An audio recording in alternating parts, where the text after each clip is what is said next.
Howard Pinnacle's son slapped me right in the middle of the company gala. Big mistake, I'd been documenting his screw-ups for months. Let me back up a second. My name is Garrett Thompson, I'm 55 years old, and I've been running operations at Pinnacle Industries for 26 years. Before that, I spent 6 years in the Marines handling logistics. Point is, I know how things are supposed to work, and I know what happens when they don't. So there I was at this fancy company retreat up at Thunder Ridge Resort, giving my quarterly safety presentation to the board. Everything's going fine until Adrian Pinnacle decides he's had enough of listening to the old guy talk about protocols. Adrian's 21, fresh off dropping out of Wharton's MBA program, and Daddy just made him junior executive director. What that really means is he's got an office bigger than mine and thinks 26 years of experience is something you can just Google. These protocols are bureaucratic paralysis. He interrupts, not even waiting for me to finish explaining our incident reduction numbers. We're losing efficiency to outdated thinking. Now I've seen this before. Young hotshot comes in, wants to shake things up, prove himself. Usually I just let them learn the hard way, but this kid had real authority, and real authority in the wrong hands gets people hurt. I straightened my cufflinks, old habit when I'm processing something, and kept my voice steady. Sir, these protocols prevented 12 major incidents this quarter alone. Prevented alleged incidents, he shoots back, walking up to my presentation screen like he owns the place, which technically his family does. We can't measure things that didn't happen. That's when I knew we had a serious problem. You spend 6 years keeping Marines alive in logistics operations, you learn to spot dangerous thinking real quick. This wasn't just arrogance. This was the kind of stupidity that gets people killed. But I didn't react. Not yet. I had work to do first. See, this whole mess started 6 months earlier when Howard announced Adrian was joining the company. Learning operations from the ground up, he said during our quarterly leadership meeting, except Adrian's version of ground up came with a corner office and the power to override decisions I'd been making since before he could drive. Our first real clash was over vendor contracts. I'd just locked in better terms with our steel supplier. Took me 3 months of negotiations based on our 15-year relationship with them. Adrian walks into my office, glances at the paperwork for about 30 seconds, and shakes his head. Cancel it, he says, just like that. I found a cheaper option online. That supplier hasn't been vetted, I tell him. Our current vendor has a 99.7% reliability rating over 15 years. Reliability's expensive, Adrian says, like he just discovered capitalism. We're not running a charity here, so I did what any smart operations manager does. I smiled, nodded, and then quietly ran a full background check on his miracle vendor. Quality issues, delivery delays, 3 safety violations in the past year. The kind of stuff that sounds great until your production line shuts down because somebody shipped you substandard steel. I documented everything. Every conversation, every stupid decision, every time I had to quietly fix something he broke. Started keeping what I called my insurance folder. Had a feeling I was going to need it. This became our pattern. Adrian would demand some change that looked good on a spreadsheet but ignored reality. I'd implement something that looked like what he wanted while actually maintaining safety standards. He got his efficiency numbers, the company kept running. My insurance folder got thicker. The real trouble started when Adrian decided our workforce was bloated with legacy thinking. That's corporate speak for fire all the old guys. He wanted to eliminate what he called redundant positions, which meant laying off anyone over 50 who couldn't adapt to his streamlined processes. These guys are dead weight, he tells me during what was supposed to be a routine efficiency review. Half of them still use paper backup logs instead of going fully digital. Those paper logs saved our operation when the network went down last month, I explain. We maintained full production while our competitors were dead in the water. Adrian waves his hand like he's swatting a fly. Technical difficulties happen. We adapt and move on. No, I say, feeling for my other cufflink this time, we prepare for technical difficulties. That's what separates professionals from amateurs. He leans forward and gives me this smile that isn't friendly at all. You're part of the problem, Thompson. Either you help modernize this department, or you become another redundancy. I looked him straight in the eye. Son, I've been modernizing this department since before you could tie your shoes, but modernization doesn't mean throwing away institutional knowledge. His jaw gets tight, we'll see about that. Soon as he left, I opened my laptop and added our entire conversation to my insurance folder. Then I made copies. Multiple copies, filed them in different places. 2 weeks before the retreat, Adrian made his biggest mistake yet. He ordered the removal of what he called excessive safety protocols in our main production facility. Instead of checking equipment every day, we'd do it weekly. Instead of monitoring temperatures every hour, we'd check every 2 hours. Instead of 6-person emergency response teams, we'd make do with 4. I didn't fight him on it publicly. Instead, I documented the changes and sent a heads up to our insurance carrier about the protocol modifications. Then I gave our biggest client, Westfield Manufacturing, a courtesy notice about our operational adjustments. Within 48 hours, my phone was ringing. Insurance wanted a detailed risk assessment. Westfield wanted guarantees that quality wouldn't suffer. Adrian had just created liability exposure he didn't even understand, but I wasn't done collecting evidence yet. I spent the next week doing what I called informal quality checks. Really, I was building a case that would hold up under scrutiny. Talked to every floor supervisor, documented every concern, photographed every near-miss incident that happened under Adrian's new streamlined protocols. By the time we headed up to Thunder Ridge Resort for the company retreat, I had 47 pages of documentation showing exactly how this kid's efficiency improvements were creating operational chaos. Safety incidents up 23%, equipment downtime increased 18%, 3 separate vendor complaints about rushed delivery schedules. All I needed was the right moment to use it. The retreat was supposed to be a celebration. Pinnacle Industries just posted record profits, and Howard wanted to show the leadership team some appreciation. Mountain resort, great food, everybody feeling good about themselves. Perfect setting for what was about to happen. I'm halfway through my safety presentation when Adrian decides he's heard enough. These metrics are meaningless, he announces, cutting me off mid-sentence. We're measuring the wrong things entirely. The room goes quiet. Board members start shifting in their seats. Our biggest client rep, Janet Morrison from Westfield, stops taking notes and just stares. This isn't the time or place for operational debates. Maybe we could discuss alternative metrics after the presentation, I suggest, keeping my voice level. No, Adrian says, walking up to stand right next to me at the front of the room. This is exactly the kind of outdated thinking that's holding us back. We spend more time documenting safety than actually improving efficiency. Theodore Ashford, our board chairman, clears his throat. Adrian, perhaps we should let the presentation continue. With respect, sir, Adrian says, showing zero actual respect.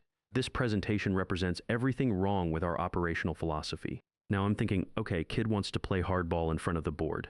Let's see what he's actually got. Instead of defending my metrics, I ask him a simple question. What would you recommend as alternative measurements? For just a second, Adrian looks like he didn't expect that.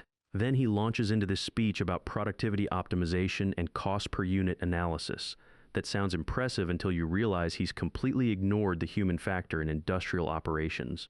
While he's talking, I'm watching faces around the room. Janet Morrison is taking notes again, but her expression says she's not buying what he's selling. 2 board members are checking their phones. Howard looks proud but nervous, like he knows his son is walking into traffic but can't figure out how to stop it. When Adrian finishes, I nod slowly. Those are interesting theoretical approaches. In my experience, the challenge with pure efficiency metrics is they don't account for systemic risks. Systemic risks are just fear-based thinking. Adrian shoots back. We can't let worst-case scenarios paralyze decision-making. I adjust both cufflinks. Time to bring out the big guns. Sir, with respect, worst-case scenarios are exactly what killed Corporal Jimmy Rodriguez in Kandahar when his supply officer decided redundant safety checks were inefficient. Dead silence. That story isn't in any company files. It's not in my personnel records.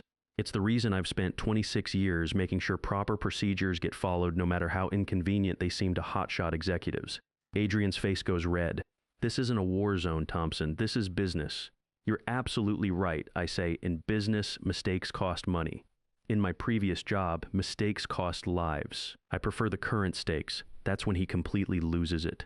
You're undermining my authority, he says, voice getting louder. I won't tolerate insubordination from someone who thinks experience trumps innovation. Experience doesn't trump innovation, I reply, keeping my voice steady. Experience informs innovation. There's a difference.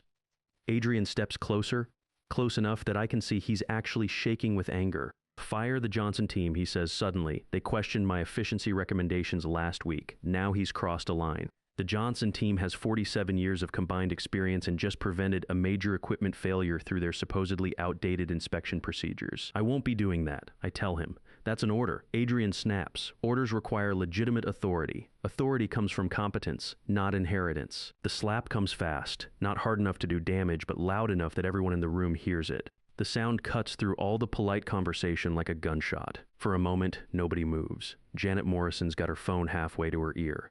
Theodore Ashford is half standing. Howard looks like someone just told him his company's going bankrupt. I don't touch my cheek. Don't step back. Just look at Adrian and speak in the same tone I've used for 26 years when explaining basic procedures to people who should know better. Son, I've seen leadership. This isn't it. Then I walk back to my seat, open my laptop, and send an email to Theodore Ashford with the subject line, "Documentation for review, urgent." Attached all 47 pages of evidence I'd been collecting for months. Rest of the evening passes in careful politeness. Adrian leaves early with some excuse about feeling sick.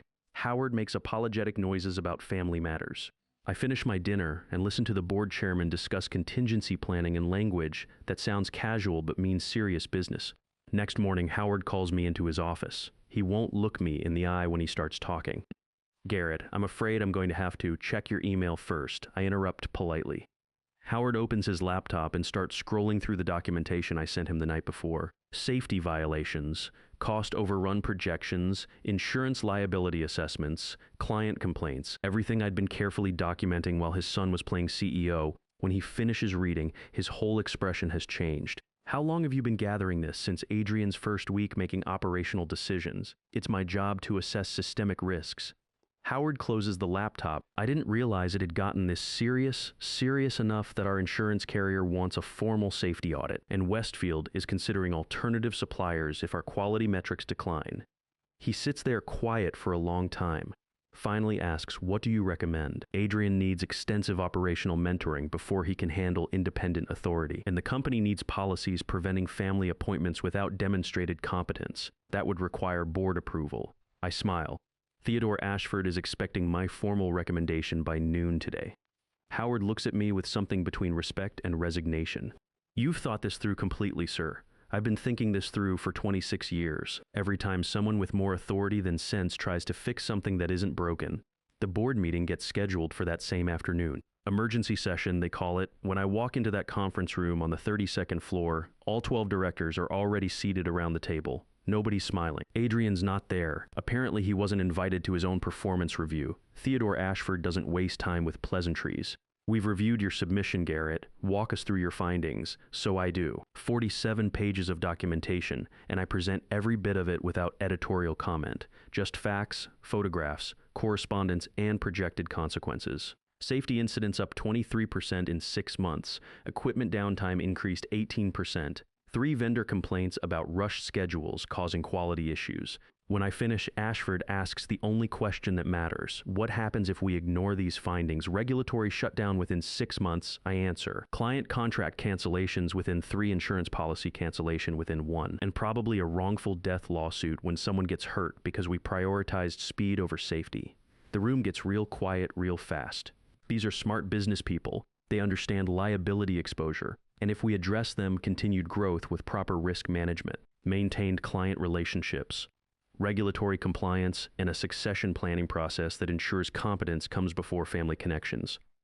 One of the directors, I think her name's Patricia Wells, leans forward.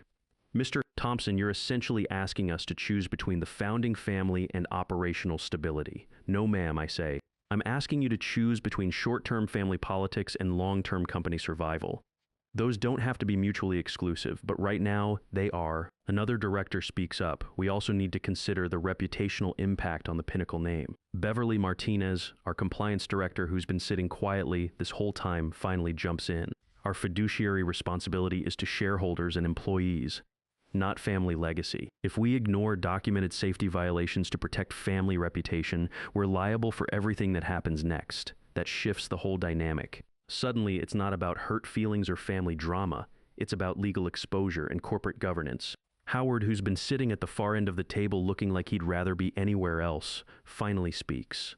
"I want to note for the record that I wasn't fully aware of the extent of these operational issues. The documentation shows weekly operational reports were submitted to your office." Martinez says, not unkindly, but not letting him off the hook either.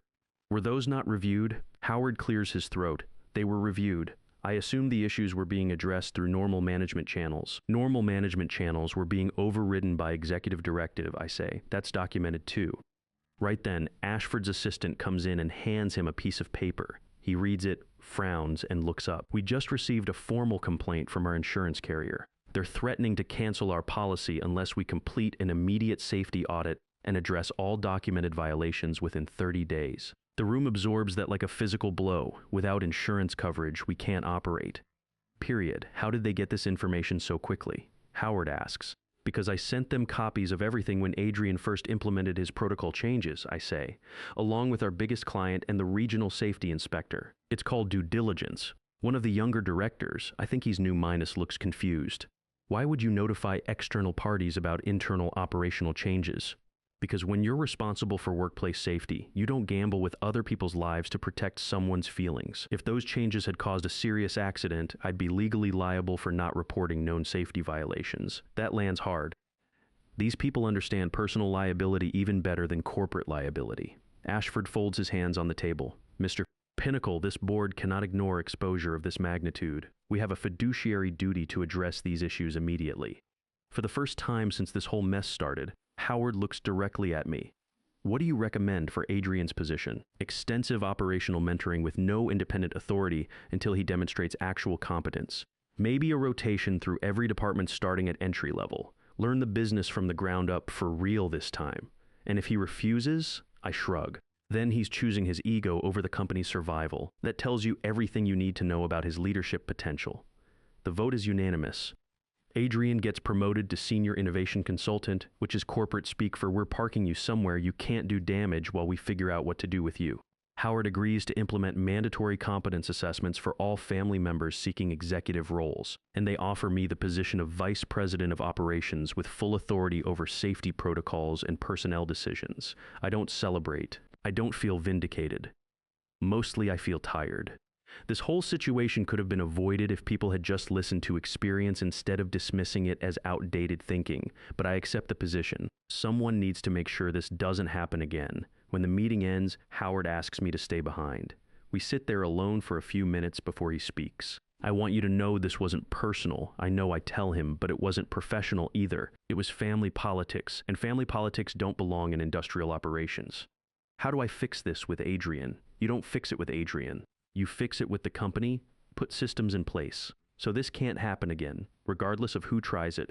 Make competence the requirement for authority, not bloodline. Howard nods slowly. Will you help with that? It's what you're paying me for. As I walk out of that conference room, I realize something important.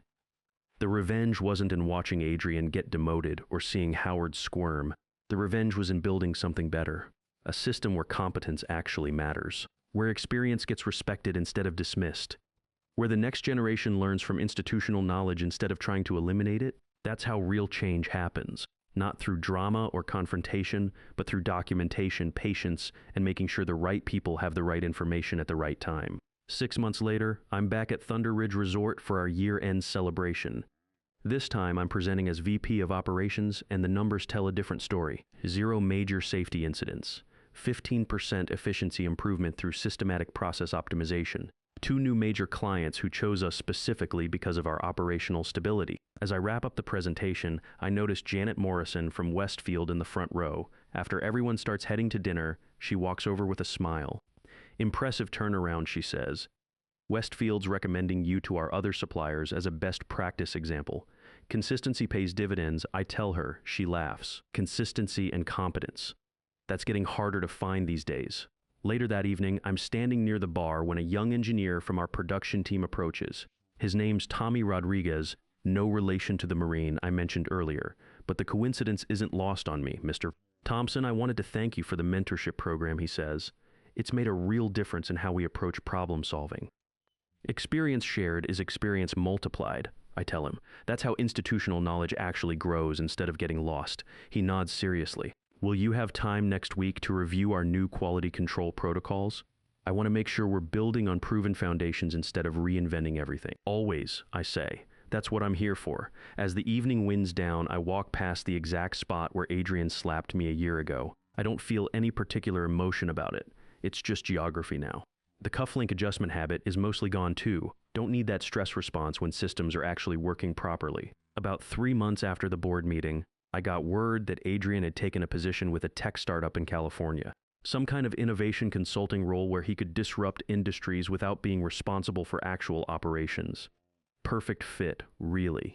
Last I heard, the company folded after 8 months when their revolutionary approach to logistics resulted in a massive supply chain failure. But that's not my problem anymore. Howard stepped down as CEO about 4 months later. Called it early retirement, but everyone understood it was really about clearing the path for proper succession planning.